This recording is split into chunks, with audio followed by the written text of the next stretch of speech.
Hello guys, welcome to another episode on Say It Like It Is with your boy Franklin, okay? And I've got someone special in the background with me today. So about the trending topic about R. Kelly, surviving R. Kelly, I call this not surviving R. Kelly, okay? And I'm not going to inundate you with, what you've possibly heard and many news outlets have already talked about or currently talking about. So I'm just trying to flesh things out and just shed more light on what my perception of certain things and interpretation. As you know, the story of R. Kelly, as you also know, is started off with involvement with Aaliyah and stuff, and that's gone on for years. He went through court process and stuff, and he was vindicated, but a lot of people believe that he did those things, and there's a lot of tell signs and stuff. But the premise of this video is actually to look at how we encourage pedophilia within the black community, how this creates further cycle of abusers, how we cover up, how we don't take victims of abuse seriously, and how this is pretty much destroying the fabric of the society, but particularly the black community, okay? And if I narrow it further down, I'll say a few things about the Nigerian community too. And we're just basically saying it as it is. What do you think? Well, in my opinion, with regards to narrowing it down to our Nigerian community, it is very sad in the sense that we attach sentiments to this sort of situations. We don't want to affect family ties. Yeah. We are worried about not upsetting our father's side of the family, or mother's side, if the perpetrator is from either side of the family. And we don't encourage a situation where we allow our kids to have that relationship with us where they can speak to us about any issues or any concerns, because abuses, because we are worried that our parents will say we are the ones trying to destroy the family. Absolutely. Well, another thing is in relation to what you've just said now is, as I said earlier, about the accomplices to pedophilia. So looking at the case of R. Kelly now, there are people that work with this guy for many years. People who were on R. Kelly's payroll, who he paid, who pretty much earned major living. There are music executives, there are people scattered across the entertainment industry that pretty much knew what this guy was getting up to with underage girls and all the terrible conditions that he subjected them to, inclusive of the sexual violations and stuff. So in my own opinion, we have tons of people like this scattered across. Yes. They are as deadly as the guy who is perpetuating any form of sexual violations to maybe minors or even women that are of age, but then consent to those sort of ill treatment and stuff like that. So this worries me sick, in the sense that people would say, hey man, because now with this Surviving R. Kelly documentary that's out, in my own opinion, and I get it, all power to the victims particularly. Yes. And I'm glad about the fact that people are able to speak up. There are so many factors why some people are unable to come out and express themselves. But I feel as though there's a number of people who are jumping on this bandwagon. I don't know what you think. Whereby it's like some people are, in my own opinion, like trying to gain this clout, and you might even be surprised that some people might even be cutting checks in the background for appearing in this so-called documentary. Because what really shocks me is the number of people that I've known for years, and they choose to look in the other direction, say nothing. A lot of people because of whatever benefits they were getting from R. Kelly himself. A lot of people because they are on his payroll, like I said, they're getting monies. I'm making that money. I've got to pay my own bills and stuff. So it's really not my business if R. Kelly is violating that woman or that lady. So would you have done the same if that's your daughter, if that's your sister, if that's your mother, if that's a member of your family? And as we you said earlier, the problem that we have within the black community is this culture of cover-up. I don't get it. What do you think? I mean, in line with what you said, there is no way nobody knew what he was up to on a daily basis. People connected to him. We're talking his sidekicks, people arranging his travels. Talking people even people driving him. People knew. There are allegations of him having a room, you know, in the studio where he carried out these terrible acts on ladies, and you know, he lived in homes, in his home, subjected people to maybe the basement part of. There isn't a way that this guy could have ran for so many. I mean, we know that. I know for a fact. Of course, he's got money. He's famous. There have been cover-ups within the judicial system to make sure that he doesn't get prosecuted, try to protect his image and stuff. But I'm looking at the bigger picture here, like you and I, we've been talking about off camera. The people that are actually suffering from this are the victims. Yes. And what really gets me also, there are parents who are reckless, who knowingly, or should I say recklessly, allowed their children to walk into R. Kelly's traps. They knew. So, because yeah, there is money in the music industry. I want, you know, because why? If parents like that knew there are monetary benefits. If it helps my daughter musically and stuff like that. But to come back to what we were saying earlier about the black community, our community, we've seen scenarios where young girls or boys have been sexually violated by uncles, aunties, cousins, whatnot, people within the family tree, okay? And within the family, those victims of abuse are shut down. In fact, I've seen people like, you were raised, or there's this evil culture of you don't talk about it. Yeah. There are millions, if not hundreds of thousands, black folks who are victims of sexual abuse. Because again, some people would say to you, I can't speak up because they wouldn't believe me.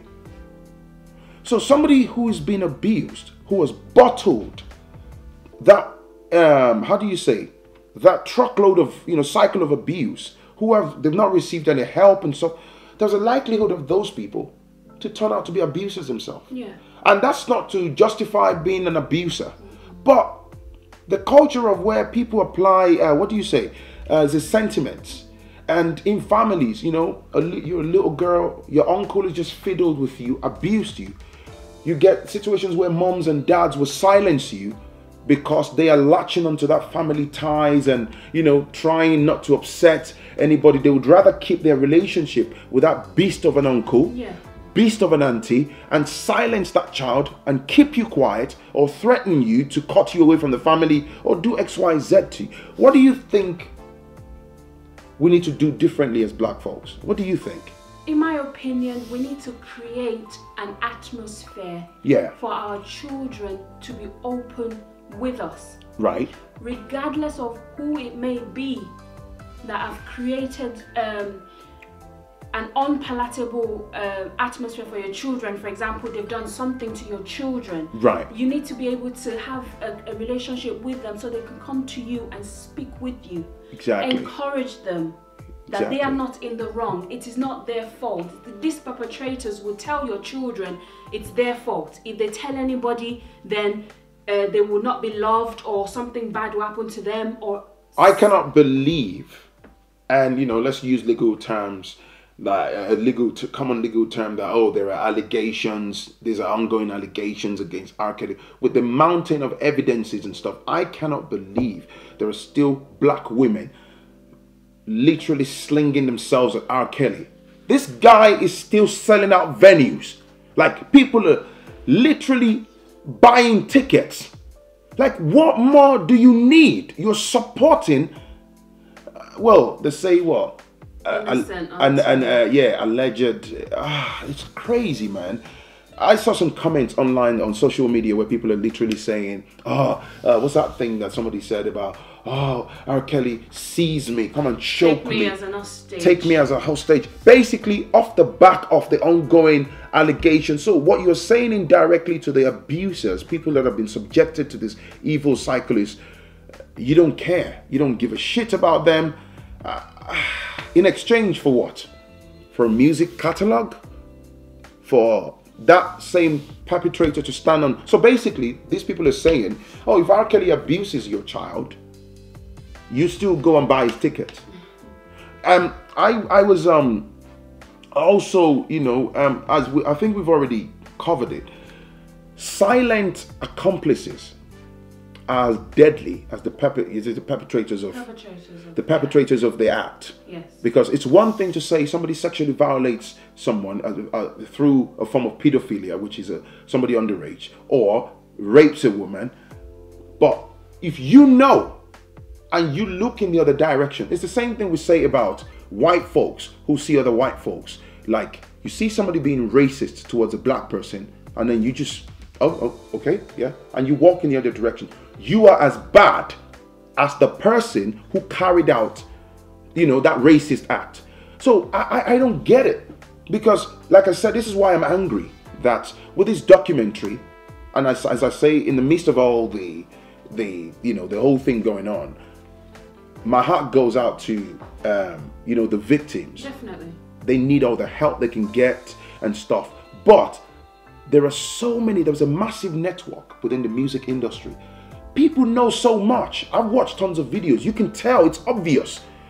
Now everyone is jumping on the bandwagon. Oh, R. Kelly needs to be jailed. Like, yo, shut up. There are people who have known him from the 90s, who have worked with him, who have made music with him. But now it's like, then you get this whole, hey, I better disconnect from him so that I don't destroy my brand. But the question is, what have you known? How long have you known for?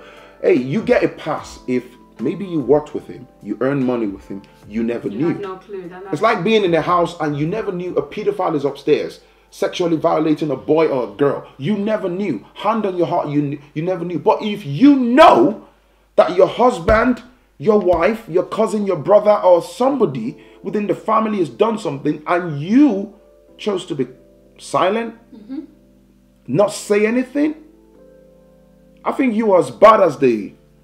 And I think, this is what I'm saying, if R. Kelly is going to get dragged to court, I think there's ongoing investigations against him. I think the judiciary, the US judiciary, should basically keep this really wide. You know, like, R. Kelly is the poster boy of the allegations, we get that.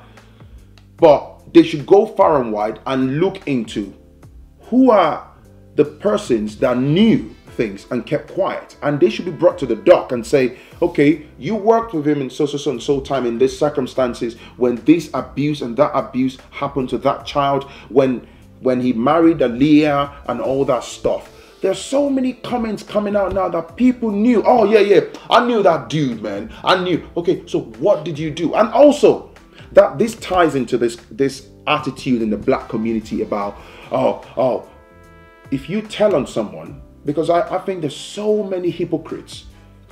This is why I personally have a problem with this attitude in the black community about, if you tell on someone, they call you a snitch. The same black community. You know, like, somebody knows that you know that person is a pedophile. So you call the cops.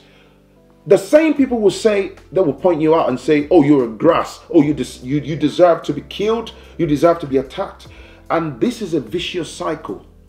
We are our own problem in some areas. So this is why I've named this video, Not Surviving R. Kelly, because trust me, all of this hype is going to go on and on for a few more weeks, and then it dies down. And then, like somebody said, we were watching something earlier today. Yeah, she said, if I'm correct, are we concerned that it's R. Kelly, he has a lot of money? Are we worried simply because it's tied to him? Are we not worried about the everyday people, the little girl, the little boy that's been violated? Man. Next door, somebody that you know from your school, in your family? Why are we not worried about them? Exactly. And these things happen every day. You know, it's R. Kelly, it's this, it's that. The media, I mean, the mainstream media, you already know, they're dogs. They jump on this, they're waffling, they're saying this and that. But, as we say, man, this is like everyday cycle. Yeah. The cover-ups, I'm telling you, man, it needs to stop. We need to do better. There are people probably watching this now. There's somebody out there who is a victim of abuse. Some people can't even come to sit down. They are adults already, like me, like you and I. They can't even sit down to say, Mom, Dad, this happened to me because of the very terrible culture. It's the same thing with mental health issues. I mean, that's a topic for another day. Mental health, discussing mental health in the black community is seen as a taboo. Why? It's because many people don't understand mental health. Right. They don't have a clue what mental health is. I mean, many times we've seen when we've gone back home where you will see an elderly person just roaming the streets. Oh, yeah. She obviously has dementia or Alzheimer's. Yeah. But people are calling her a witch, like you said. Oh, yeah, in Africa. Oh, God. Jesus Christ. That's a topic for another day. You see some people back in Africa or something like that. And I hate to, unfortunately, or should I say fortunately, this segment is tied to say it as it is, right? So I'm not going to be biased and stuff, but I don't want to disseminate some information that makes it look like you're putting Africa down as a whole and stuff. But we need to do better. Yes. We are our own problems. I'm going to say, the black community and stuff, we are Africans and stuff, and these things are destroying. I put something down here. When you're a silent accomplice to pedophilia, this is what happens.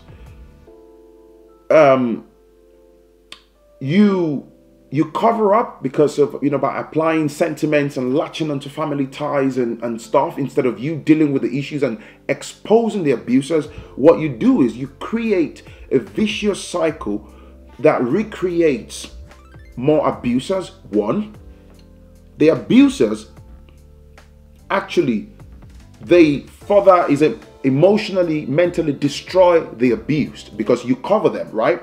And you are pretty much protecting the abusers. Allowing them to do it again. Do it again to more and more people. When is this going to stop? People jump on the media, on social media, you talk, you type and stuff. Great, it's nice to keep the conversation going, but away from the computers, away from the apps, away from the phones, what are we doing internally? That's me done, man. We're just saying it like it is. Yep, it's your boy Franklin and my special guest Victoria. You hopefully see her in another video, right? Well, yeah. We'll see.